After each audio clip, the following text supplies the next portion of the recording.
not to do in professional life. तो जैसे कि मैंने तमहीदी कलाम किया, मेरा तमहीदी कलाम करने का यानी कि मेरा प्राइमरीली आपको समझाने का कि टॉपिक क्यों चूज़ किया, उसका रीज़न ये था कि जब मैंने इंडस्ट्री में कदम रखा या जब मैं इंडस्ट्री में स्टार्ट हुआ, यानी कि मैंने आर्टिकलशिप से स्टार्ट की, मैंने इससे पहले भी काम किया, लेकिन इसको आसान लफ्ज़ों के लिए आसान लफ्ज़ों में यूँ समझ लेते हैं। मान लेते हैं मैंने फर्म में काम करना शुरू किया, तो वहाँ पर बहुत सारी ऐसी चीज़ें, ऐसे ट्रेड्स थे, ऐसे कैरेक्टरिस्टिक्स थे जिसको मैंने आप यूँ समझ लीजिए लर्न किया और उसको अपनी जो पर्सनैलिटी के अंदर जो है ना मैंने इनबिल्ड कर लिया, जो कि नॉर्मल ज़िंदगी में हम नहीं करते हैं। नॉर्मल ज़िंदगी में हम बहुत सारी ऐसी चीज़ें हैं जो नहीं करते हैं, और क्यों नहीं करते हैं उसको भी डिस्कस करेंगे।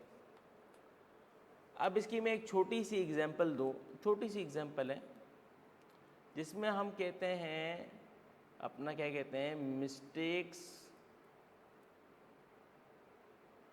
एडमिट करना। अच्छा मुझे बताएं, मिस्टेक्स एडमिट करने से क्या होता है? एनीवन? अगर कोई इंसान मिस्टेक एडमिट नहीं करता, उसकी रीज़न क्या होती है, क्या वजह हो सकती है कि वो मिस्टेक्स एडमिट नहीं करता?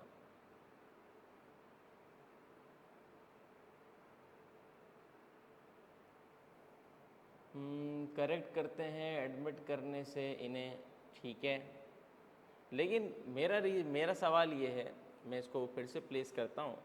बात बिल्कुल दुरुस्त है कि जब हम मिस्टेक एडमिट करेंगे तो फिर मिस्टेक्स पे काम होगा, ऐसे ही है।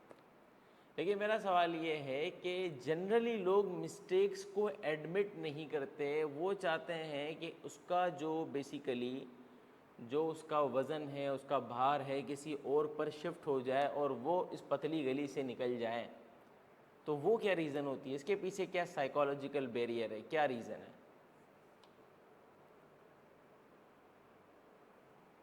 मैं ज़रा जो है एक ईमेल में तो आएगी नहीं, इतनी बड़ी वो है, अलबत्ता क्या कहते हैं आप इस हवाले से?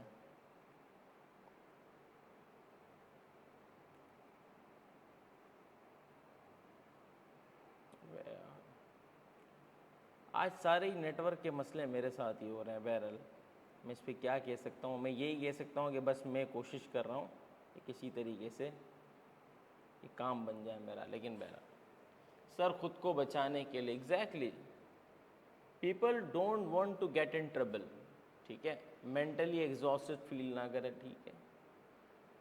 देखो, इंसान की तबीयत, इंसान की फितरत का तकाजा है, he don't want to get wrong, he don't want to be perceived wrong. ये इंसान की फितरत है, मतलब मैं इसमें कोई दो राय नहीं रखता, हर इंसान की ये फितरत है, फितरी तकाजा है ना। हमारा जो जहन है वो एक मुख्तलिफ कॉम्प्लेक्स के साथ, और अच्छा, और वो मैं एक और बात बताऊं, ये गलत ना जाना जाए उसको।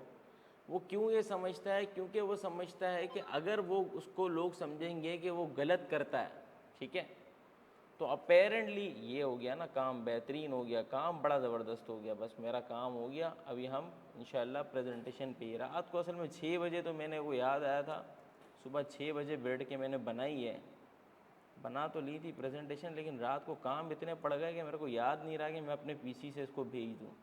तो मैं पीसी उठा के लेके आ गया, मैंने बोला यार इसमें तो है ना कम से कम, ठीक है। अलबत्ता मैं जो है, एक सिर्फ रुकिएगा, मैं माज़रत चाहूँगा, वो प्रेजेंटेशन बड़ी अच्छी है, उसमें डिस्कस करने को बड़ा अच्छा मटेरियल है, मैंने उस पर बहुत अच्छा मतलब समझ लीजिए काम हुआ है। तो मैं चाहता हूँ कि उससे भी हम गुज़रें, क्योंकि हमारा पहला सेशन हुआ, उसके अंदर हमने जो बातें की, आप लोगों ने उसके यकीनन नोट्स बना लिए होंगे, और मैं समझता हूँ तारिक तुनियो 230, अच्छा जी, तारिक तुनियो,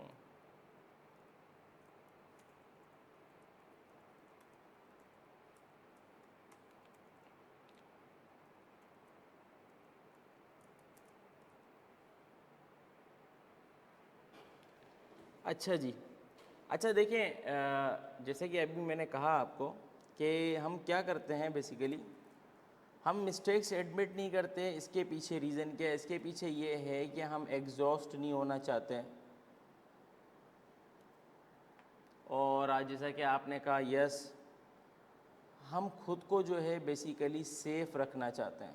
ये भी ठीक है, बात बिल्कुल दुरुस्त है। लेकिन मैं कहता हूँ इन दोनों के पीछे भी एक रीज़न है। वो रीज़न ये है कि बेसिकली हमारे जहन में ये बिल्ट है कि हम इन दोनों को अगर मिला के कहें तो हम असल में रॉन्ग किसी को परसीव नहीं करवाना चाहते हैं। और रॉन्ग क्यों नहीं परसीव करवाना चाहते हैं? क्योंकि हम ऐसा समझते हैं कि इससे हमारी क्रेडिबिलिटी पे फ़र्क पड़ेगा, प्लस लोग हमें जज करेंगे।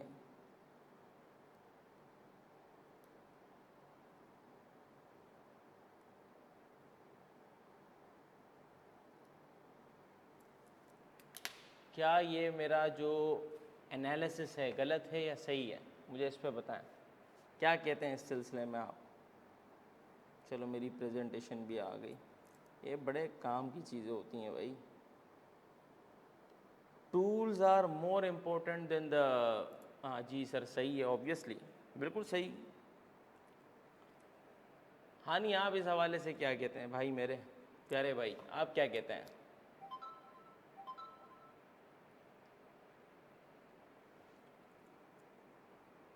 हो गया, डाउनलोड भी हो गई। ये बड़े कमाल कमाल के फ़ीचर हैं यार हमारे पास।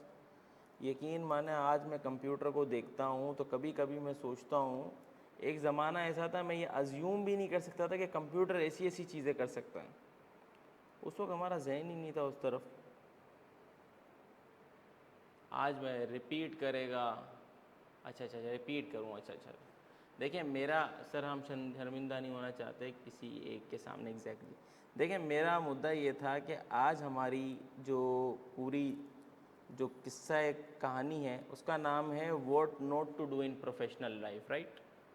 मैंने कहा इसके बहुत सारे एस्पेक्ट्स हैं, लेकिन मैं एक एस्पेक्ट की तरफ आप लोग की तवज्जो दिलाता हूँ। ये एस्पेक्ट ये है जो मैंने फील किया है प्रोफेशनल लाइफ के अंदर, ख़ास करके हमारी जेनजी वाली पब्लिक। हाँ भाई, मैं जेनजी वालों पे ज़्यादा फोकस्ड हूँ, क्योंकि देखो अब हम मैं तो मिलेनियल वाला, 90s की पैदाइश है मेरी, 92 गालबन।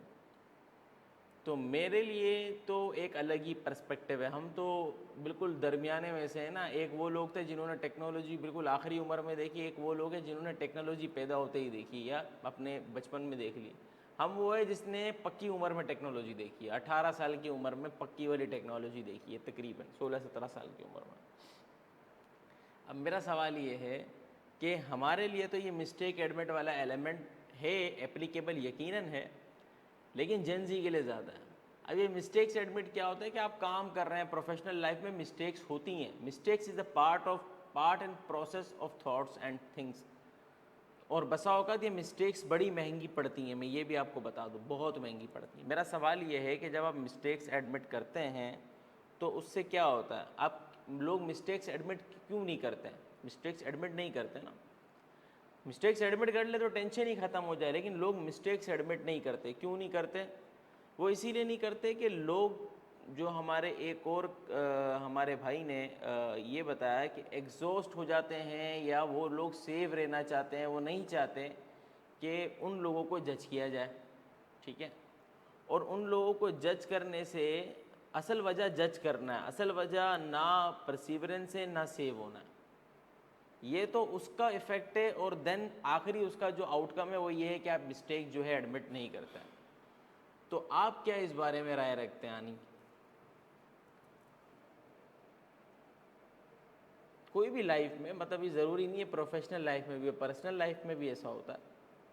कोई गलती हो गई, कोई मसला हो गया, तो कोशिश होती है कि किसी तरीके से जो बंड हुआ है तो उसका जो है बर्डन ऑफ प्रूफ या जो लाइबिलिटी है किसी और पे किसी तरीके से शामिल हो जाए। तो हमारी कंटेस्टेंट कहती हैं कि लोग शर्मिंदा होने से डरते हैं, असल बात ये है, ठीक है? ऐसा ही है, आप क्या कहते हैं?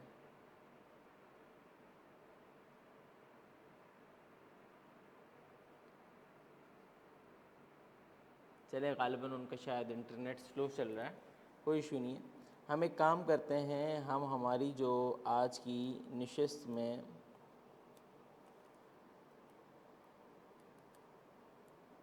तो ये हमारा, अच्छा मज़े की बात है, ये प्रेजेंटेशन बनी भी कलरफुल बनी। Mistakes admit is a difficult thing but for me, मैं बर्डन समझता हूँ if I am not admitting. ठीक हो गया। मैं आपको बात बताऊँ एक मज़े की, हम इसको आज एक इस क्लास के तनाजुर में देखते हैं ना बेटा, तो हम इसको समझते हैं कि ऐसा ही है कि हम एडमिट कर लेते हैं। मैं आपको प्रोफेशनल लाइफ में बता रहा हूँ, लोग एडमिट नहीं करते। ठीक है, अलबत्ता हम जो है बेसिकली शुरू करते हैं हमारी कहानी। ठीक है, is it visible for you? सिर्फ मुझे इतना बताएं।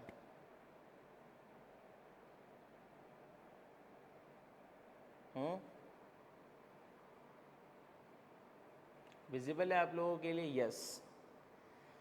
देखिए यहाँ पर जो आज की हमारी नशिस्त का पर्पज़ है, उसी की निस्बत से, उसी के मतलब के पैराए में रहते हुए मैंने कोशिश की है कि आज इसी नशिस्त को यहीं इसके साथ ही रखेंगे, और फिर आखिरी में जो हमारी क्वेश्चन आंसर, जो हमारे व्यूज़ है, उसको डिस्कस करेंगे।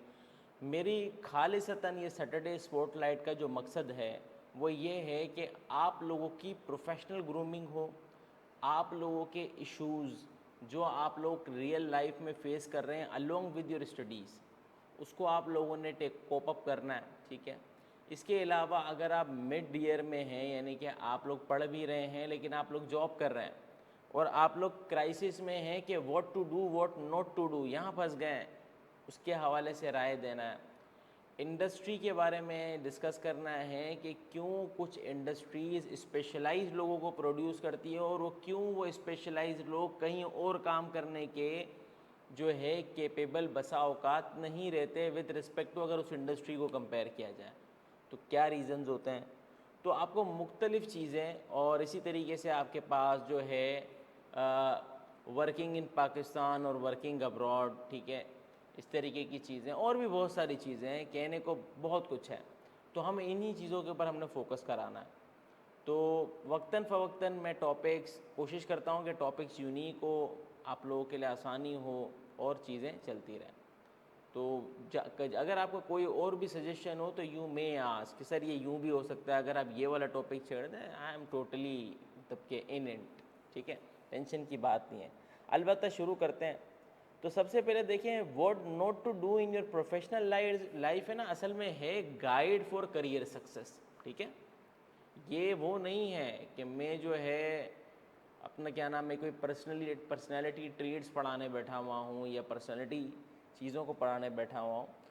मसला ये है कि हमने जो है लाइफ के अंदर आगे बढ़ना है, और लाइफ में आगे बढ़ने के लिए कौन कौन से ऐसे हमारे बैरियर्स आ रहे हैं जो हमारी प्रोफेशनल ग्रोथ में हमें रोकेंगे। तो आज की हमारी जो सारी नशिस्त इसी में रहेगी। इसमें हम बहुत सारे कॉमन कैरियर पिटफॉल्स देखेंगे कि क्या रीज़न है, क्या वजूहात हैं जो कि हमें प्रोफेशनल लाइफ में नहीं करनी चाहिए, वो हम करते हैं। इसके बाद यूनिक चैलेंजेस जो हमारे जेनजी को देखने पड़ते हैं, ख़ास करके मैंने जेनजी का मतलब ये है कि वो लोग जो अभी शायद 22 साल के, 23 साल के, तकरीबन इतनी एज बन जाती है 2000 के अवाइल की पैदाइशों जो, ठीक है, उनके मसले हैं। फिर कुछ ऐसे रूल्स हैं कॉरपोरेट में जो अनरिटन है। देखिए, दो किस्म के रूल्स होते हैं, एक होते हैं रिटन, ठीक है, एक होते हैं अनरिटन। उसके हवाले से डिस्कस करूंगा। इसमें चीज़ें होंगी, इसमें सीधा सीधा बातें होंगी, मैं उसको एक्सप्लेन करता चले जाऊंगा ताकि आप लोगों के लिए ज़्यादा से ज़्यादा आसानी हो। अस्सलामु अलैकुम रवीन, आसिफ, क्या हाल है, खैरियत से हैं?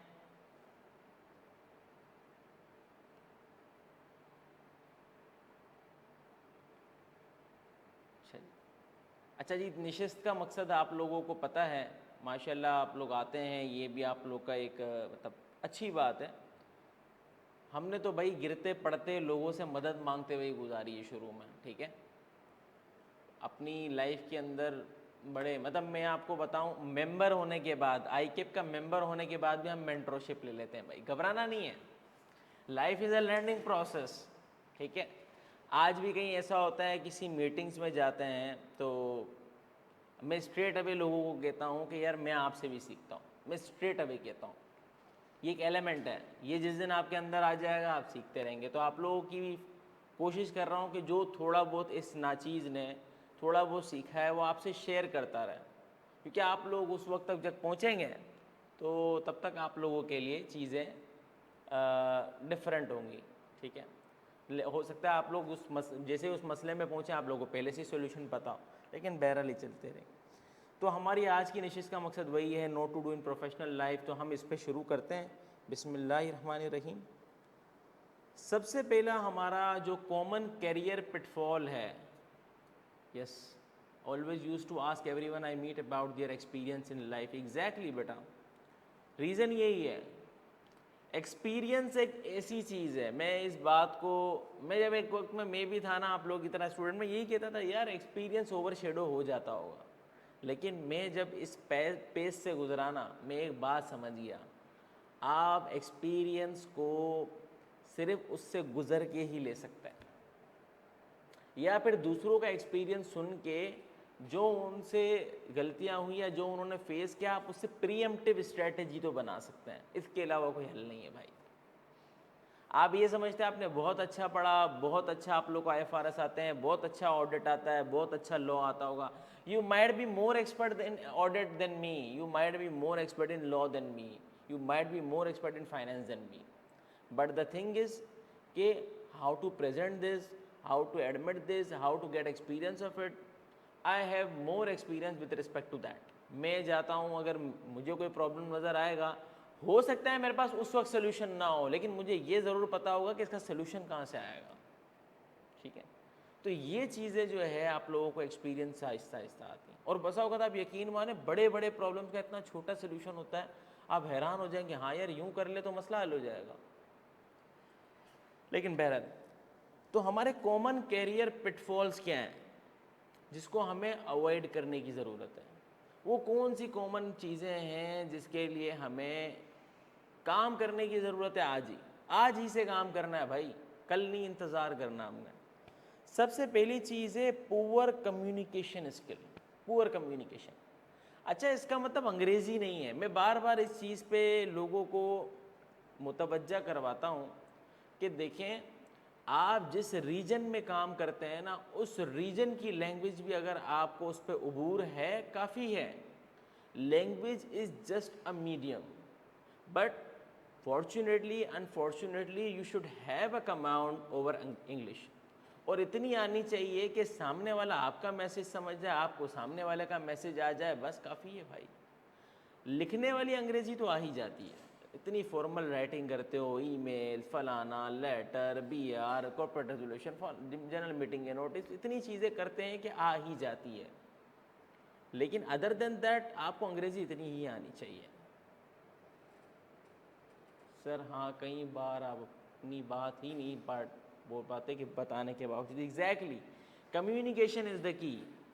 Communication is what need to be sell, what need to be tell, when it need to be tell. ये वाली बात है ना। देखें, एक चीज़ होती है सेल करना, एक चीज़ होती है टेल करना, दोनों में फ़र्क है। इस पर कभी कलाम करेंगे, लेकिन आप यूँ समझ लीजिए, कहाँ बताना है, क्या बताना है, कितना बताना है, ये आपने सामने वाले के जहन के हिसाब से बताना होता है। ठीक है, अगर आप अभी बैठे होते, लेट सपोज करो आप लोग सारे होते, कोई CA फाइनल में होते या कोई मेंबर्स होते, तो शायद मेरी गुफ्तगू इस लेवल की ना होती, मैं फिर थोड़ा सा हायर लेवल रखता। तो it means for each and every person's mindset, their experience, their knowledge, you have to talk, how much to talk, what to talk, whether to talk right now or basically delay it for the later, each and everything सीखने की ज़रूरत है, first. Secondly, poor communication में ये भी आ जाता है, बसा औकात हम, कोई हमसे मोहब्बत से बात कर लेना, हम सारे पेट के दर्द उसको बता देते हैं, ये भी पुअर कम्युनिकेशन है। ऑर्गेनाइजेशन में ये भी पुअर कम्युनिकेशन है। क्योंकि आपको कहाँ कहना है, कितना कहना है, यही तो कम्युनिकेशन है, यही कम्युनिकेशन है। I have seen so many people, यार उनके सर पे हाथ रखो वो सब बोल पड़ते हैं यार एकदम ही। आई नो लोग इमोशनली ड्रिवन होते हैं, वो कंट्रोल नहीं कर पाते, लेकिन बसा औकात वो कई ऐसी इन्फॉर्मेशन ऐसी जगह बोल देते हैं कि जहाँ पर उसको बोलना नहीं चाहिए। उसमें नंबर्स भी हो सकते हैं, उसमें कोई चीज़ ऐसी भी हो सकती है जो कॉन्फिडेंशियल है, तो फिर उसका गलत इस्तेमाल हो सकता है ना। इसके बाद देखें दूसरी चीज़ आती है इग्नोरिंग एटिकेट्स। कुछ वर्क एटिकेट्स होते हैं ना, ठीक है, वर्क प्लेस के एटिकेट होते हैं। अब जैसे लिखा हुआ है अनस्पोकन सोशल रूल्स, वैसे मैं कहता नहीं हूँ, लेकिन कहीं आपने पढ़ा होगा unnecessary interaction is not allowed. मैं कुछ कह नहीं रहा बस इस हवाले से, ठीक है। लेकिन होता है बहुत सारी जगहों पर मुख्तलिफ रूल्स होते हैं जो स्पोकन होते हैं, जो रिटन होते हैं, लेकिन कुछ अनस्पोकन होते हैं। मिसाल के तौर पर खाने के आदाब है ना, मानते हैं आप लोग। अब आप एक महफिल में बैठे हैं जिसमें एक डिश है, एक डिश से आप लोगों ने निकालनी है चीज़ें, ठीक है, या एक प्लेट में दो बंदे खा रहे हैं, दोस्तों यारी में होता है ऐसा, कोई ऐसी जगह हो कुछ हो। अब आपने देखा कि वो दोस्त, एक दोस्त जो है बड़ा सलीके के साथ रोटी तोड़ के और इज़्ज़त के साथ पूरा निवाला बना के और खा रहा है और इजी पीजी सीन चल रहा है, और आपने जो खाया तो बस वल्लाही धमाके हो गए। जैसे वो कहते हैं ना लोग आम कभी कभार ऐसे खाते हैं कि लोग उनके पास से भाग जाते हैं, वो भाई कैसे आम खा रहा है खुदा के बंदे, और फिर वो कहता है यार आम होता ही बदतमीज़ फल है। लिटरल बता रहा हूँ, वो क्या बताया, वो कहेगा यार आम होता ही बदतमीज़ फल है। अबे बदतमीज़ आम है, तू थोड़ी है भाई, जेनेरिक कह रहा हूँ। और भी इस तरीके के बहुत सारे एथिक्स होते हैं, ठीक है, मैं और भी इस पर गुफ्तगू कर सकता हूँ, आगे इसकी चीज़ें आ रही हैं। लैक ऑफ पंक्चुअलिटी, देखें जो ये हमारी जेनजी आई है ना, वो तो समझती है, वो कहते हैं ये वर्क फ्रॉम ऑफिस क्या होता है भला, ये किस चीज़ का, ये चिड़िया किस चिड़िया का नाम बता रहे हैं आप, और ये क्या आप टाइम वाइम की कैद लगाते हैं। वी वर्क फॉर मनी, आप हम काम करते हैं, आप पैसे दें, नहीं काम करते हैं ना दे, आप हमें बातें सुना रहे हैं देर से आने पे। तो ये वर्क के एटिकेट्स में से एक है पंक्चुअलिटी। ज़िंदगी में जितना आप चीज़ों में पंक्चुअल रहते हैं, डिसिप्लिन रहते हैं, ये आपके एटिकेट्स में बिल्ट हो जाता है। मैं एग्जांपल देता हूँ, इसमें बहुत सारी चीज़ें हो सकती हैं, जैसे मैं एक अपनी एग्जांपल देता हूँ। हमारे यहाँ जैसे मैंने 2-3 ऑर्गेनाइजेशन में हमारी जनरेशन को ऑर्डर लेना नहीं पसंद। अरे 100% यार, 100%, इसमें कोई दो राय नहीं है। मैं अक्सर है ना हमारे यहाँ खातून रखता हूँ, तो कभी कभी अभी एक खातून आई है हमारे यहाँ काम करना है, लड़की है, खातून तो for the sake of respect कह रहा हूँ, लड़की है बेचारी 23-24 साल की है गाल पर। तो मैंने उसको मिज़ान कहा, मैंने बोला भाई मर्दों में काम करने के लिए मर्दाना खातून चाहिए, ये मैंने मिज़ाहन कहा उसको। बोला ये क्या बात हुई, देखें फ़लाँ बोलते हैं मैं काम करती हूँ। मैंने, हालांकि प्रोवोकिंग स्टेटमेंट नहीं है, मर्दाना ख़वातीन का मतलब ये है कि औरतें जो हैं वो बेसिकली सिनफ नाजुक होती है, ठीक है, तो उनके लिए ये बड़ा मुश्किल होता है कि कोई उनको हार्ड कोर स्किल वाले या ऊपर प्रेशर रख के काम करवाया जाए। अच्छा, लेकिन कुछ लड़कियां बहुत अच्छा भी करती हैं, मैं इसमें दो राय नहीं रखता। आई वर्क विद 3-4 लड़की, मतलब वैसे तो खातून कम होती हैं ऑब्वियसली, तो मेरी एक सीनियर रही तबाही, उनका नाम मैं कोट कर सकता हूँ, तूबा नाम है उसका। I was really admire of it यार, उसका काम करने का स्टाइल अनबिलीवेबल, अनबिलीवेबल, ठीक है। हाँ, मैं तो बोलता था बाजी स्टाइल उसका काम करने का, वेरी हैवी, ठीक है। इसी तरीके से तूबा है, बस ये छोड़ दो यार, तूबा है ऐसे ही बहुत अच्छा काम करती थी, वेरी गुड, मतलब मैं फार एंड, मतलब अभी भी एडमायर करता हूँ, अभी भी उसी फील्ड में। सेकेंडली हमारे पास एक और लड़की मेरे साथ अभी रिसेंटली हमारे साथ ही काम कर रही थी। एक लड़की काम कर रही, तकरीबन 16-17 साल से काम करी, इज़ अराउंड 36-37 ईयर ओल्ड, और वेरी गुड इन वर्किंग, मतलब काम दे के बस उसको डायरेक्शन ज़रूर बतानी है, क्योंकि कुछ लोग सुपरविजन वाले अभी फैक्टर में होते हैं, वो मैनेजिंग पर्सनालिटी वाले नहीं बने होते हैं, लेकिन उसको जो काम आता है ही डू इट, और बहुत फोकस के साथ करती है। ऐसा भी होता है प्रेशराइज काम, भाई करके इतनी देर में देना है और डेटा निकालना, एक्सट्रैक्ट करना, एनालाइज करना, काम है प्रॉपर, वो भी करती है। लेकिन जनरली ऐसा नहीं होता। तो ये लेक ऑफ पंक्चुअलिटी वाली बातें थी। नेग्लेक्टिंग लर्निंग, सर पेशेंस नहीं है, जल्दी रिजल्ट चाहिए हर चीज़ का। यार इस पे आता हूँ मैं, आगे पूरी शीट बनाई है मैंने अल्हम्दुलिल्लाह, ठीक है। नेग्लेक्टिंग लर्निंग, नेग्लेक्टिंग लर्निंग का मतलब ये है, आप लोग अभी सीए क्वालिफाई करेंगे इंशाअल्लाह अज़्ज़ व जल, सीए क्वालिफाई कर लेंगे, एसीसीए क्वालिफाई कर लेंगे। मैं सच्ची बता रहा हूँ, लर्निंग छोड़ देते हैं बहुत सारे लड़के। अच्छा वो लर्निंग भी करेंगे ना, वही वाली करेंगे जो पहले से पढ़ के आए हैं। भाई IFRS तूने सीख लिया ना, अब तू बोलता है मैं ये IFRS भाई नया चेंज आया है और तुम पे एप्लीकेबल है, पढ़ लो भाई, पता होना चाहिए बस उसकी कोर एप्लीकेशन और ये सब चीज़ें जब तुम पे पड़ जाए तो पढ़ लेना, कोई टेंशन नहीं है। हर इंडस्ट्री के लिए हर IFRS ज़रूरी नहीं है। मुझे IFRS 17 नहीं आता, सीखने की कोई ज़रूरत नहीं, मैं इंश्योरेंस में नहीं हूँ, मैं कंसल्टिंग की फील्ड में हूँ, मुझे ज़रूरत नहीं है। हाँ मुझे ज़रूरत पड़ेगी, मैं उसकी एक ट्रेनिंग ले लूँगा IFRS 17 की, $20-50 खर्च करूँगा, ज़िंदगी आसान। तो it means some time you need not to worry about things जो कि पहले से ही आपने हासिल की हुई हैं। तो हम लर्निंग भी बड़ी स्पेसिफिक लर्निंग करते हैं भाई, मतलब हमने पक्का वादा किया हुआ है कि हम अपने खोल से बाहर नहीं आते।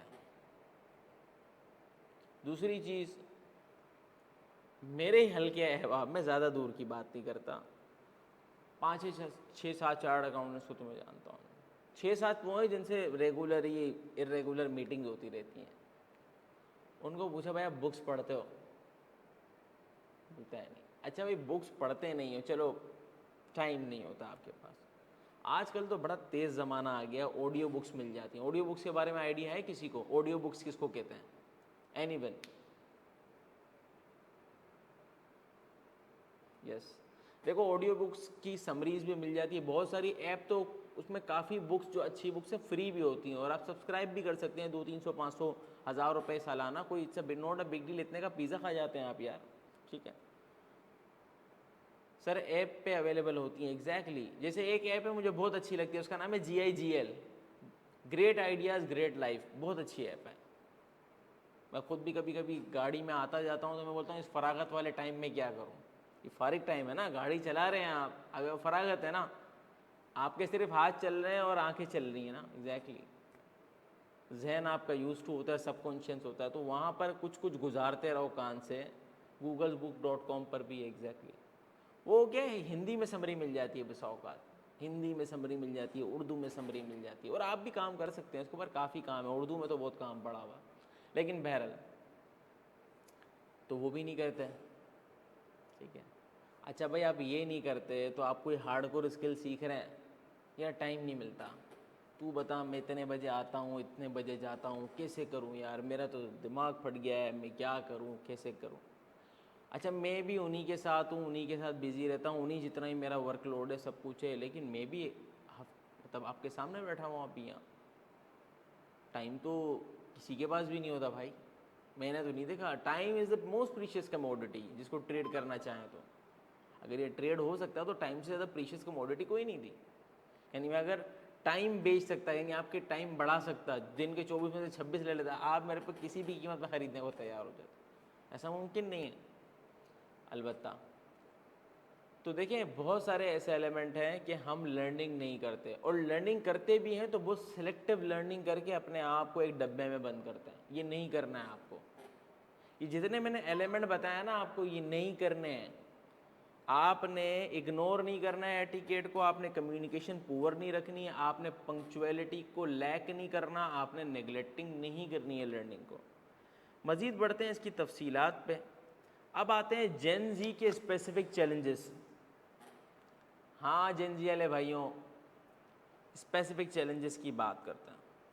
देखिए सबसे पहला जो मैं समझता हूँ स्पेसिफिक चैलेंज है, वो है डिजिटल। सर टाइम सेल होता है, हम बस उसके एक्सचेंज करेंसी चूज़ करते हैं।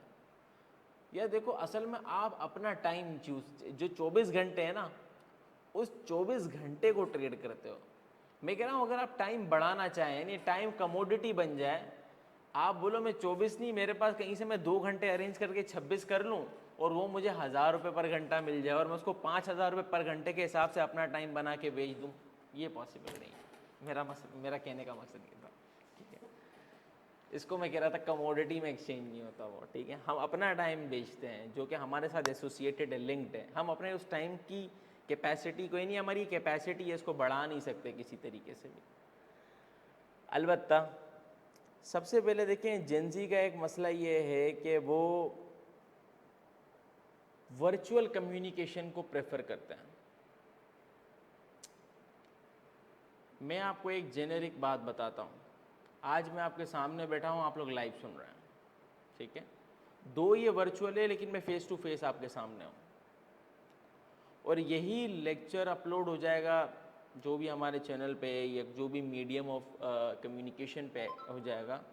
जब मैं वहाँ बैठा हूँगा, मैं आपको लिटरली बताता हूँ, connection between you and me, what is right now is most precious. उस वक्त आप मुझसे कनेक्ट नहीं कर सकेंगे, ऐसा है नहीं है सर। ऑनलाइन एसोसिएशन में बिलीव रखते हैं। देखिए, ऑनलाइन होना इट इज़ समथिंग एल्स, और ऐसे पॉइंट पे आ जाना जहाँ पर आप बिल्कुल टोटली अपना वन साइड का अपना ईमेल सेंडर या रिसीवर जो भी बन जाते हो, जहाँ पर आप वन साइडेड जो है कम्युनिकेट करते हो, उसके अंदर बड़ा मसला होता है। एक तो वर्चुअल पे तो मैं भी बिलीवर नहीं हूँ उसका, मैं बहुत ज़्यादा बिलीवर नहीं हूँ। मैं तो कहता हूँ आओ बच्चों मेरे सामने बैठो, मुझसे मिलो, तुम्हें पता चले, तुम्हारे अंदर से जो तुम्हारी जो घबराहट है वो निकले। लेकिन फॉर्चुनेटली अनफॉर्चुनेटली कराची के अंदर ट्रैवल करना, ठीक है, एक काम है प्रॉपर। जो कराची से बाहर है वो तो बेचारे ट्रैवल कर ही नहीं सकते, यहाँ पर मेरे पास कैसे आएंगे। तो उन सब चीज़ों को खातिर ख्वाह रखते हुए हमने इन चीज़ों को देखना पड़ता। तो ये सारी चीज़ें, लेकिन जेन जी का ये बड़ा मसला है। मिसाल है, मैं यहाँ बैठा हूँ, ठीक है, वो उधर ऑफिस में बैठता है। तरीक़ेकार क्या होना चाहिए मैं आपको बताऊँ। मुझे कोई, मैं अभी भी, आज भी मैं बता रहा हूँ, मेरे ऑफिस में मैं अभी बीच में एक बात हुई, उस बंदे ने मुझे ईमेल डाली, ठीक है। अच्छा, मैं किसी काम में बिजी था, मैंने ईमेल भी नहीं देखी, और जाहिर है कभी कभार काम में भी मैं ईमेल के लिए ना एक वक्त चूज़ करता हूँ। ये भी मैं आपको बात बताऊँ, मैं हर वक्त ईमेल नहीं देखता। मैं यूँ करता हूँ कि अगर ईमेल का आ गया ना, मैं देखता हूँ किसकी है, इम्पोर्टेंट है या नहीं है। और जब अभी वो मोस्ट अर्जेंट नहीं है, इम्पोर्टेंट है लेकिन मोस्ट अर्जेंट नहीं है, तो मैं उस ईमेल को अभी रख देता हूँ, अनरीड छोड़ देता हूँ। और एक दिन में मैं कुछ औकात डिसाइड कर लेता हूँ, सुबह के या शाम के। और कभी कभार दिन में ही टाइम नहीं मिलता तो मैं घर जाके आराम सुकून से ईमेल के रिप्लाई कर देता हूँ, सुकून से। टेंशन क्यों लूँ यार, कोई सी अर्जेंसी नहीं, अर्जेंसी होती तो फ़ोन कर लेता ना भाई। I am just a call away ना, राइट नाउ तो व्हाट्सएप है, आपका मोबाइल है, you are just one click away. तो मैं समझ जाता हूँ बहुत अर्जेंसी नहीं है। अब इत्तेफाक ऐसा हुआ कि एक बंदे ने मुझे ईमेल डाली। अच्छा, डाली भी 1-on-1 है, ऐसा भी नहीं है कि कोई उसको फॉर्मेलिटी पूरी करनी थी, डाली भी 1-on-1 उसने। और जाके वो बंदा जो है, मैं उसके पास किसी काम से मिलने के लिए गया, तो उस बंदे ने मुझसे कहा कि यार वो आपको ईमेल डाली थी और ये था वो था। मैंने बोला आपके पास मेरा नंबर नहीं है, मैंने यही वर्ड उसको कहा। अच्छा, मेरा बराबर की जो है पोजीशन पे था, सब कुछ। अगर बड़ा भी होता तो मैं उसको ये कहता, सर आपकी खिदमत में तो आपके नंबर पे हाजिर हैं। मतलब मैं उसको कहता यही बात, मैं हमेशा यही कहता हूँ लोगों को, यार तुम्हारे पास मेरा नंबर है, टेंशन क्यों ले रहे हो, कोई काम है बोलो। तो जब मैंने उसको ये बोला ना, तो उसके चेहरा थोड़ा सा रंग फक पड़ गया कि यार बात इसने सही की कि जब मुझे काम पड़ गया था तो मैं फ़ोन कर देता उसको। तो फिर उसने बहाना किया नहीं जी नंबर, हालांकि मेरा नंबर मिल सकता था, हर किसी के पास था, मतलब पूरी टीम के, मेरी पूरी टीम के पास है, मेरी पूरी टीम का नंबर उसके पास एंड सो ऑन। फिर जब मैंने उसका नंबर वगैरह दिया, सब कुछ किया, तो अब वो क्या करता है कि अब मुझे फ़ोन करता है, और कोई बिल्कुल अर्जेंट वो ऐसा मैटर होता है जिसमें सबको इन करना है तो वो ईमेल करता है, अदरवाइज़ नहीं करता, ठीक है। ये है मसाइल। तो वर्चुअल कम्युनिकेशन के जो बिलीवर होते हैं ना, वो फेस टू फेस कोई बिल्ड नहीं कर सकते चीज़ें। आप बैंकर से फ़ोन पे बात करें और आप बैंकर से जाके मिले, दोनों का काम डिफरेंट हो जाएगा आपका। तो ये जेंजी का एक वो है कि यार मैं क्यों जाऊं, और मैं हालांकि शाम को बैठ के इधर आओ ज़रा टीपू सुल्तान रोड पे आओ तो मैं जेंजी दिखाऊं, मैं आओ आओ तो मैं कबूतर दिखाऊं, वहाँ सारे के सारे इकट्ठे होकर उधर वक्त बर्बाद करते हैं, तब इनको फेस टू फेस, क्योंकि वो बोलते हैं यार हमारे जिससे हम कूल दिखें और ये सब हो। हालांकि प्रोफेशनल लाइफ में कूल अनकूल नहीं होता, वहाँ पर बेसिकली आपका स्किल सेट और आपकी प्रॉब्लम सॉल्विंग के स्किल सेट असल में वो देखे जाते हैं। और प्रॉब्लम सॉल्विंग क्रिएटिव भी हो सकती है, नॉन क्रिएटिव भी हो सकती है, ज़रूरी नहीं है। इसके बाद feedback needs strong desire for feedback में clash with traditional less frequent review cycles. एक मसला ये भी होता है कि वो कहते हैं हमें चाहो, हम काम करें, आप बताएं कैसा क्या क्या क्या कैसे नहीं किया। ट्रेडिशनली ये ज़रूरी एलिमेंट नहीं है। ट्रेडिशनल थिंकर बोलते हैं कि सम टाइम जिस जॉब पे आप शाबाशी चाह रहे हो बेसिकली वो आपका काम था, कमाल की बात नहीं की है आपने। दोनों में फ़र्क है ना। देखें, मिसाल के तो मैं लोगों को मिसाल इसकी ऐसे देता हूँ, एक शख्स है, उसने पढ़ी फ़र्ज़ नमाज। अब वो क्या कहता है, यार मैंने फ़र्ज़ नमाज़ें पढ़ी तो ये तो बहुत अच्छी बात है, और ये तो मैंने कहा ये फ़र्ज़ नमाज पढ़ना तुम पे लाजिम था। हाँ, अगर तुम इसको ना करते तो इसका मतलब जो अथॉरिटी या जो रिस्पॉन्सिबिलिटी के लिए तुम पैदा हुए हो उसको तुम भूल रहे हो, ये करना लाजिम था। हाँ, अगर तुम कोई नफल नमाज पढ़ते हो, तुम सदक़ात करते हो, खैरात करते हो, नफली रोज़े रखते हो, तो ये तुम काम अपनी ज़ात के लिए ज़्यादा अच्छा कर रहे हो, ये कमेंडेबल है, क्योंकि लोग इससे परसीव करके दीन की तरफ माइल होंगे, ज़्यादा माइल होंगे। तो ये सारी चीज़ें। वर्क लाइफ बैलेंस, यार मत पूछना यार, इनका वर्क और लाइफ बैलेंस मत पूछो। रिसेंटली एक बंदे को, मैं ऑर्गेनाइजेशन वगैरह का नाम नहीं कोट करता, उसको 3 महीने हुए थे, उसको फायर कर दिया। अच्छा जेनजी भाई क्यों फायर किया उनको? अच्छा मैं थोड़ा सा हमदर्द आदमी हूँ, मैंने उस बंदे को जाके बोला, मैंने फायर क्यों किया यार, चला देता ना यार, कोई टेंशन नहीं थी, समझा देता, तुम मेरे को बोल देता, मैं समझा देता। बोलता है सलमान भाई पूरी रात घूमता है, इंजॉय करता है, इधर आके काम करते करते सो जाता है, बैठे बैठे सो जाता है।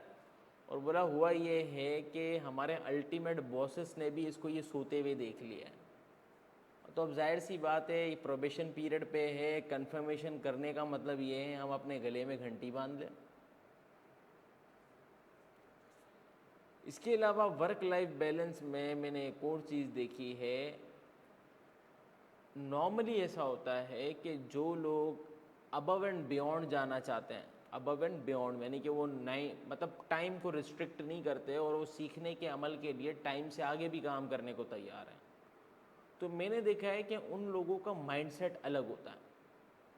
और जो ये कहते हैं भाई 6 के बाद मैं फ़ोन नहीं उठाऊंगा, या मेरे को काम क्यों दिया आपने, ये तो मेरा काम नहीं था, ये जेनजी में होता है, ये मेरा काम नहीं है, आप तो उसको ज़िम्मेदार ठहराएं, फ़लाने की गलती है, फ़लाने का काम है।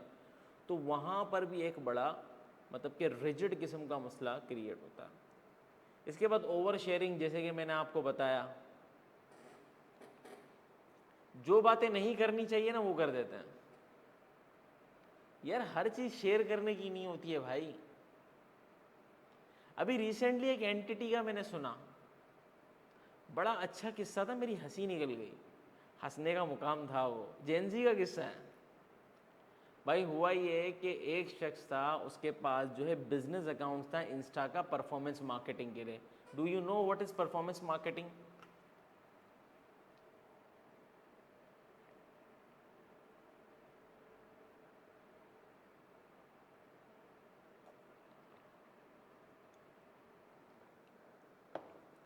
यूट्यूब पे, फेसबुक पे, गूगल पे आप एड स्पेंडिंग करते हैं ना, जो आप पूरा एड बनाते हैं, अपना क्या नाम है, ऐड बनाने के बाद अपनी टारगेट ऑडियंस से कितने दिन के लिए ऐड चलाना है, क्या चलाना है, उसका डिज़ाइन है, ये सारी चीज़ें, ये सब आती हैं बेटा परफॉर्मेंस मार्केटिंग में। तो कंपनीज क्या करती हैं भाई, कंपनी या तो अपना मार्केटिंग डिपार्टमेंट सेट कर ले और बंदे बैठा लें, रिव्यूज़ लेते हैं, जो ज़रूरी नहीं है यार रिव्यूज़ नहीं लेते। कभी कभी ऐसा होता है कि बाज़ सेलिंग ऑफ़र भी होती है, जैसे ये मोबाइल है, मेरे पास स्टॉक पुराना पड़ा हुआ है तो मैंने एक पूरा बनाया ऐड, और हम जो है मोबाइल के ऊपर हमने 40% की सेल लगा दी और ये तो हमने इसको कर दिया। या मैं अगर अपने लेक्चर जो है सैटरडे स्पॉटलाइट है तो मैं चाहता हूँ ये लोगों तक पहुँचे, तो मैंने इसका ऐड वेड बना के उसको ऐड वेड लगवा दिया एंड सो ऑन, उस पर स्पेंडिंग की लिमिट लगा दी। मुख्तलिफ हो सकते हैं, लेकिन ये सब कुछ परफॉर्मेंस मार्केटिंग में आता है। किसी भी तरीके की हो, सर्विस हो, गुड्स हो, सिर्फ जो है परफॉर्मेंस मार्केटिंग हो, फीडबैक की हो, हर चीज़ आ सकती है इसमें बेटा। अब चक्कर ये है कि वहाँ पर एक जो एम्प्लॉई थी, जो एजेंसी थी, वो मार्केटिंग एजेंसी थी, तो उसके पास अपना भी अकाउंट था और क्लाइंट्स का भी अकाउंट था। तो उनके अपने अकाउंट की मार्केटिंग को वो लड़की देखती थी। वो लड़की गई और उसने बोला यार I am feeling too bad और मेरे साथ तो बड़े मसाइल हो गए ये वो, तो मैं सोशली डिसकनेक्ट होती हूँ और मैं इंस्टाग्राम्स की आईडीज़ बंद कर रही हूँ। अच्छा, मैं भी अगर किसी के पास जाऊँगा और मैं बोलूँगा मैं सोशली डिसकनेक्ट होना चाहता हूँ और मैं इंस्टाग्राम या फेसबुक या व्हाट्सएप बंद करना चाहता हूँ, तो आपके जहन में क्या आएगा? मैं किसके अकाउंट्स की बात कर रहा हूँ, मेरे या किसी और के? मेरा अकाउंट ही बंद करूँगा ना, डीएक्टिवेट करना जिसको बोलते हैं।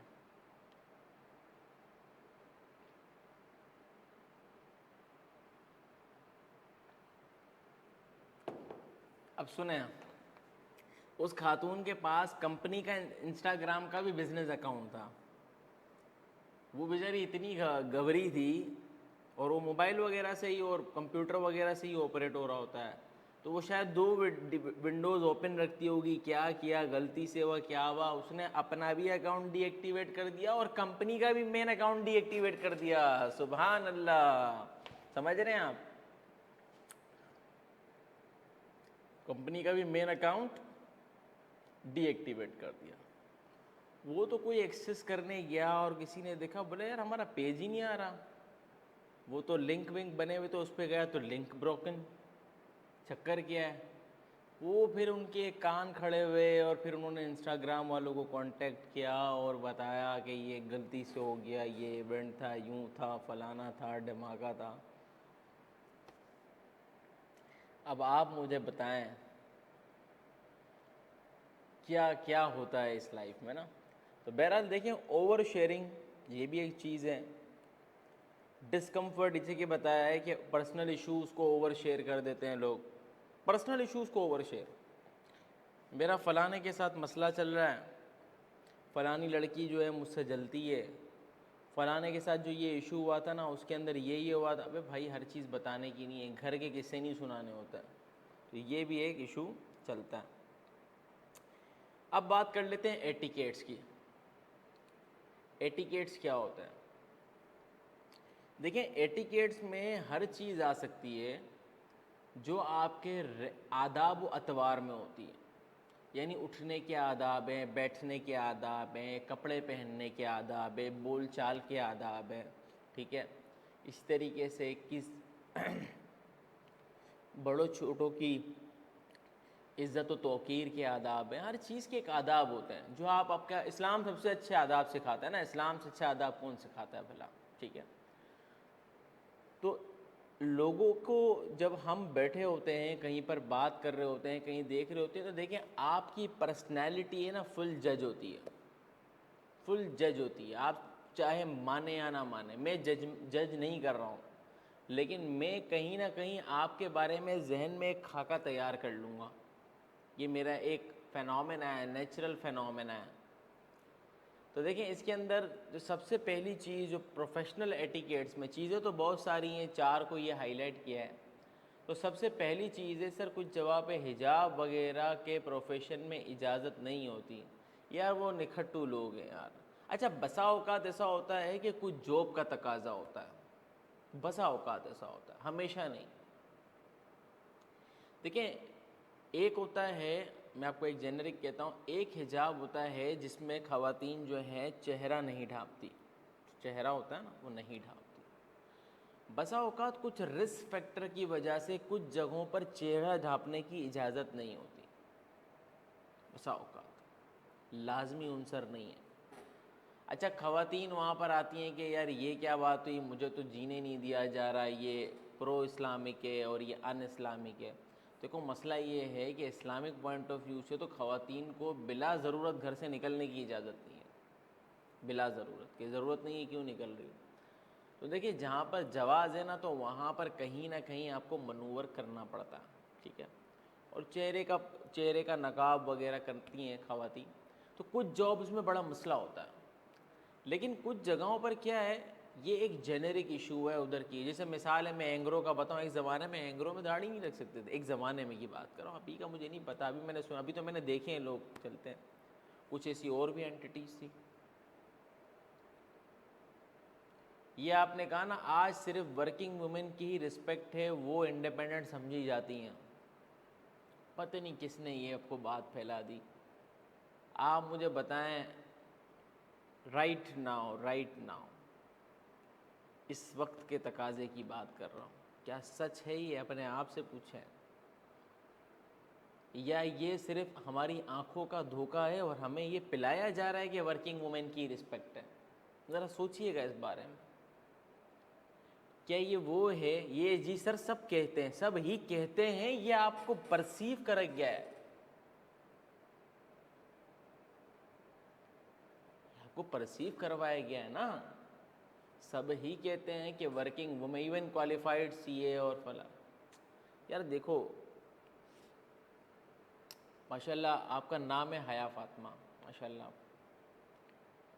देखिए आप मुझे एक बात बताएं, कभी कभार कुछ उसूल और ज़वाबित क्या होते हैं, वो आपको बांधने के लिए नहीं होते हैं, वो आपको प्रोटेक्ट करने के लिए होते हैं। हम उसको समझते हैं वो हमें बांधते हैं, और यही एक जो परसेप्शन है ना, उसका डिफरेंस है। मैं ये कहता हूँ कि वर्किंग वुमेन का मतलब कतई ये नहीं होना चाहिए कि वो इंडिपेंडेंट हो, क्योंकि मज़े की बात है, ना मर्द इंडिपेंडेंट हो सकता है, ना औरत इंडिपेंडेंट हो सकती है। ये दोनों इंटरडिपेंडेंट हैं। इंटरडिपेंडेंट और इंडिपेंडेंट में फ़र्क होता है, इस बात को समझिएगा। कैसे? एग्जैक्टली देखो, इन एनी केस, ठीक है, अनटिल और अनलेस कोई आप बिल्कुल ही दुनिया की अजीब सी मखलूक हो, आपकी मैं बात नहीं कर रहा, मैं एक जेनेरिक बात कर रहा हूँ। शादी तो करनी है आपने, फॉर श्योर, ऐसे ही है। जब आप शादी करने जाते हैं तो आप चाहते ना चाहते हुए किसी शख्स की इत्तबा करने को कबूल करना है, यानी आपने उस शख्स की इत्तबा करनी है बाय लॉ, क्योंकि आप इस्लाम फॉलो करते हैं, ऐसे ही है ना। बाय लॉ आप इत्तबा कबूल कर रहे हैं, आप कह रहे हैं जी सर बेशक बेहतरीन। दो स्टेटमेंट मैंने कहे, आपने दोनों स्टेटमेंट को माना है, ठीक है। लेकिन इस इत्तबा के साथ दोनों के हुकूक मुंसलिक हैं, मर्द के हुकूक और औरत के हुकूक। औरत के लिए क्या है? सेफ्टी है, नान नफका है, ठीक है, प्रोटेक्शनिज्म है उसका, यानी कि प्रोटेक्शन है, नान नफका है, इज़्ज़त महफूज होना है, और ये सारी चीज़ें, ये इसका बेसिकली बुनियादी हक है।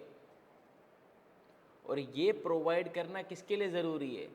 मर्द के लिए ज़रूरी है। लेकिन मर्द की खिदमत गुजारी औरत पे होती है, ऐसे ही है, ये दो चीज़ें चल रही हैं। तो अगर आप गौर करें, नान नफका क्या होता है, ये देखो, ये है कमाल की चीज़ें।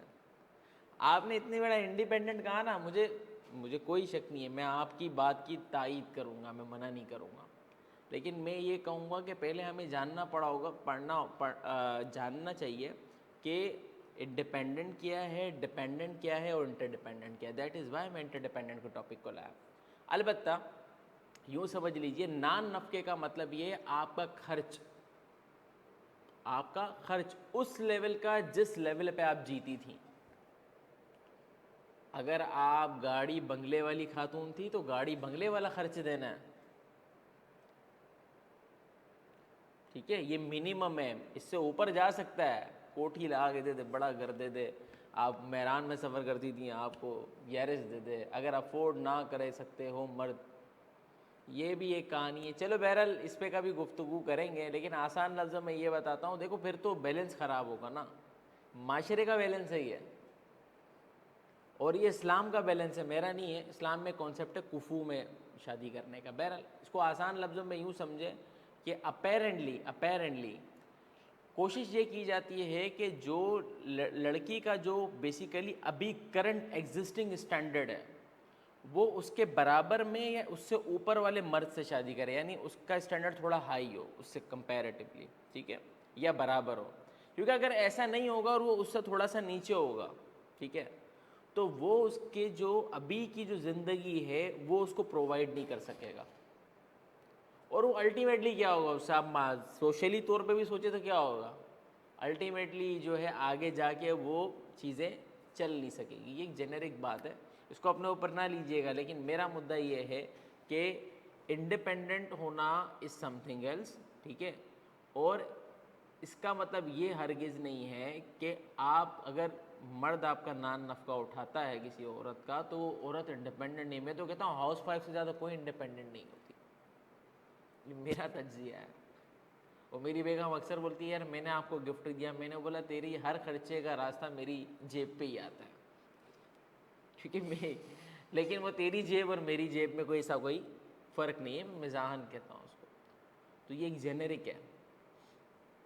अलबत्ता ये है, सबसे पहले चीज़ आ जाती है बेटा ड्रेस कोड मैटर्स। ये क्या होता है, ये होता है कि बसा औकात हमारे भाई जो होते हैं वल्लाही ऐसे ड्रेस पहन के आते हैं कि मेरा जी चाहता है मैं चांटे लगा दूं।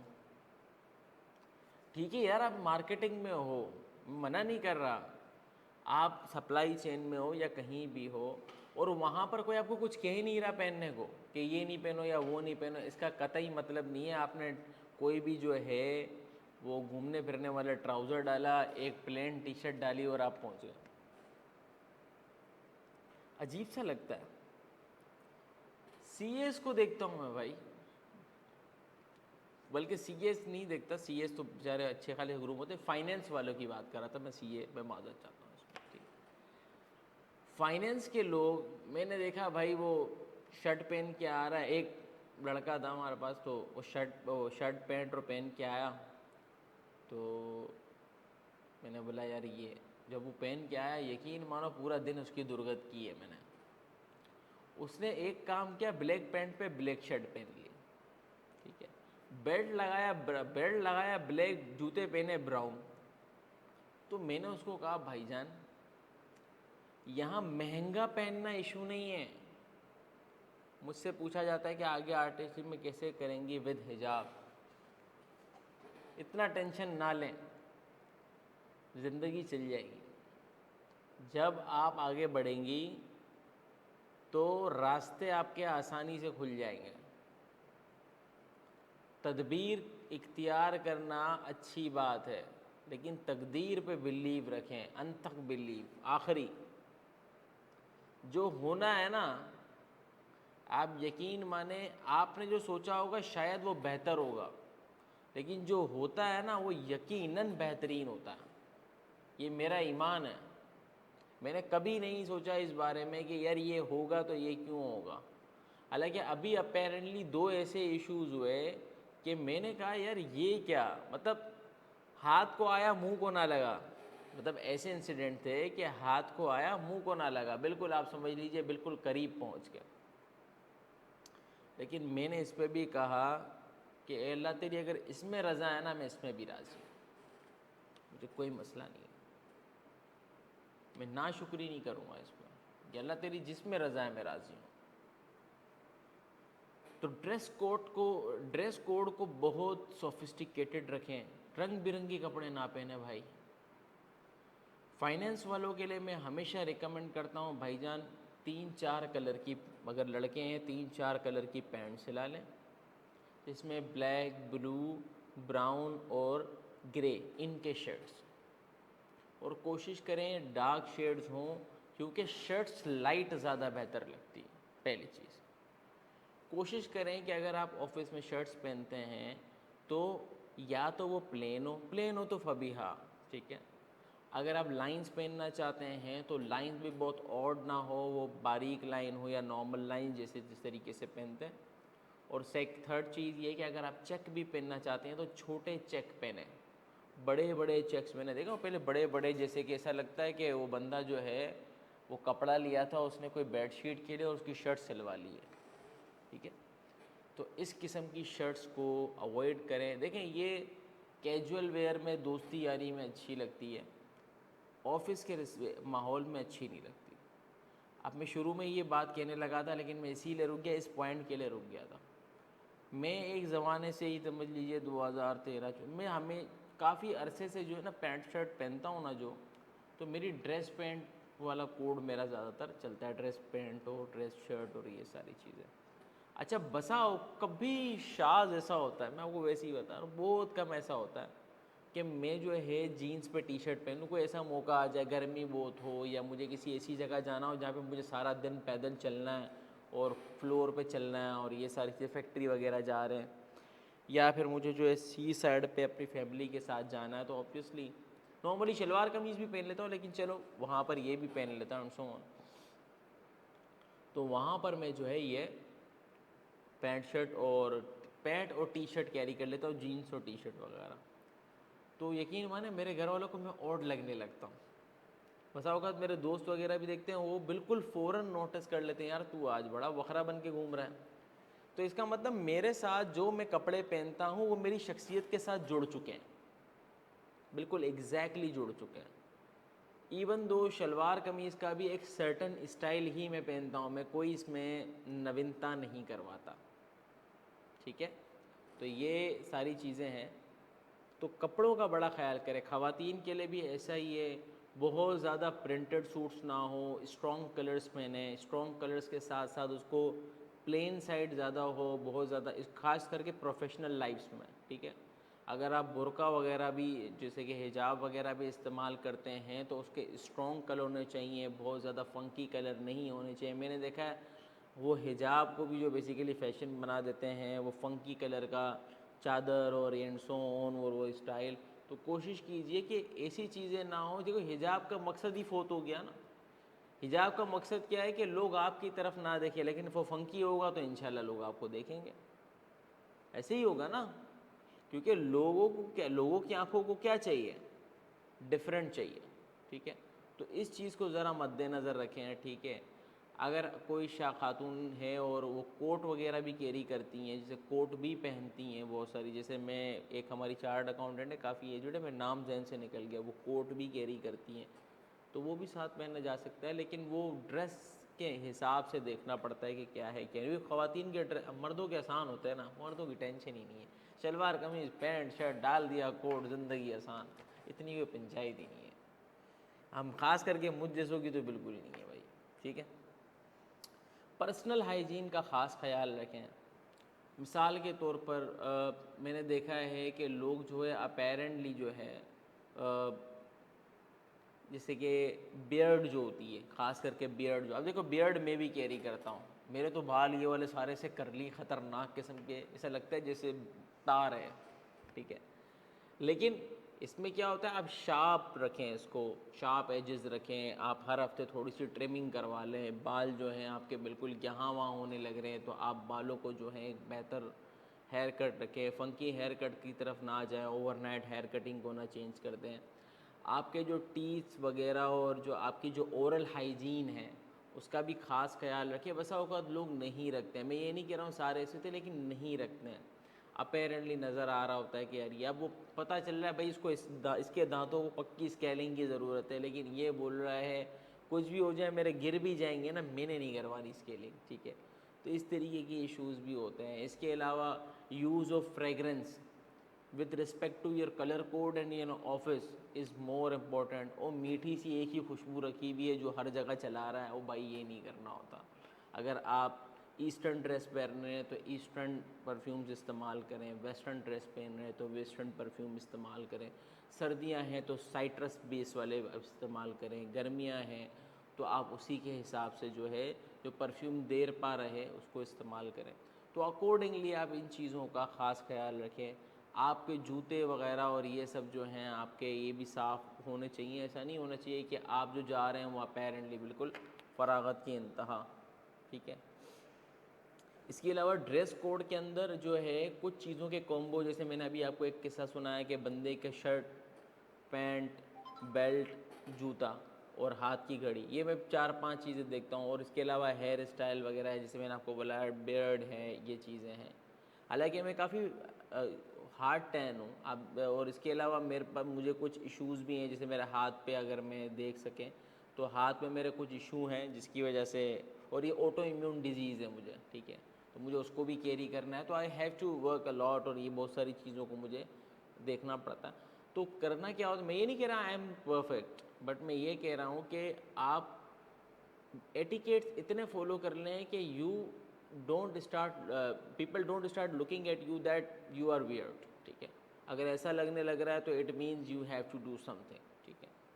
इसके बाद आ गया respectful communication, polite communication, respectful communication, verbally, writing, positive work environment and so on, ये ज़रूरी है। और ये है while in Roman do what the Romans do.